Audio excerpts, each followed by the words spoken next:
How does RANKL affect RA and osteoporosis? Imagine a tiny molecule that plays a big role in how our bones stay strong or become fragile. That molecule is called RANKL, or receptor activator of nuclear factor kappa B ligand.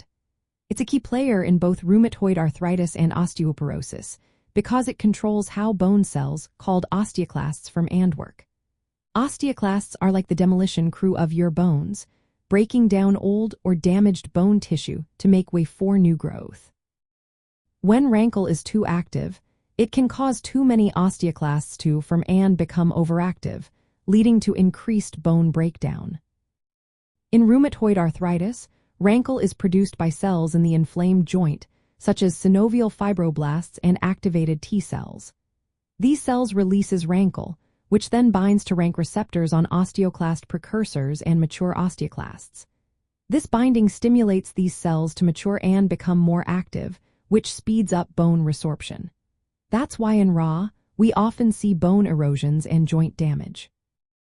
Research in animal models shows that blocking RANKL, or removing it, genetically can prevent bone loss even when joint inflammation continues.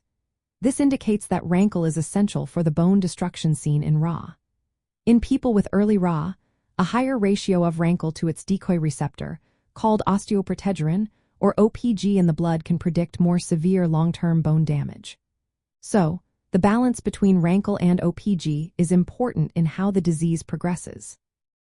While RANKL's main role is in bone resorption, some studies suggest it might also interact with inflammatory molecules like tumor necrosis factor, which can further stimulate osteoclast formation, but its direct role in inflammation is still being studied.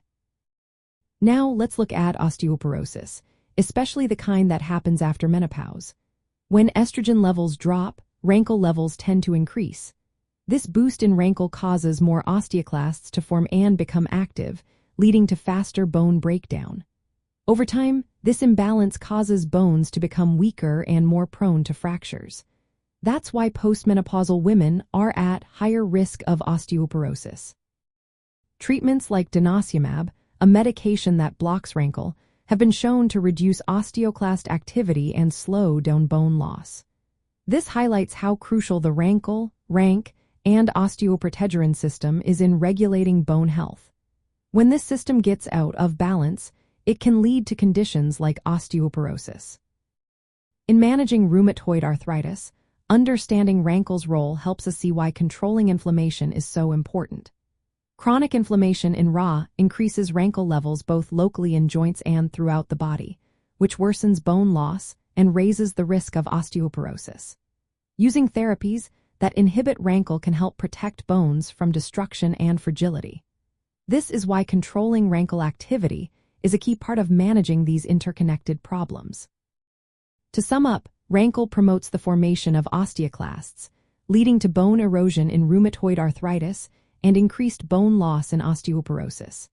By targeting RANKL, we can help prevent bone damage and keep bones stronger longer. Always remember, if you have concerns about bone health or rheumatoid arthritis, it's best to talk with your healthcare provider for personalized advice and treatment options.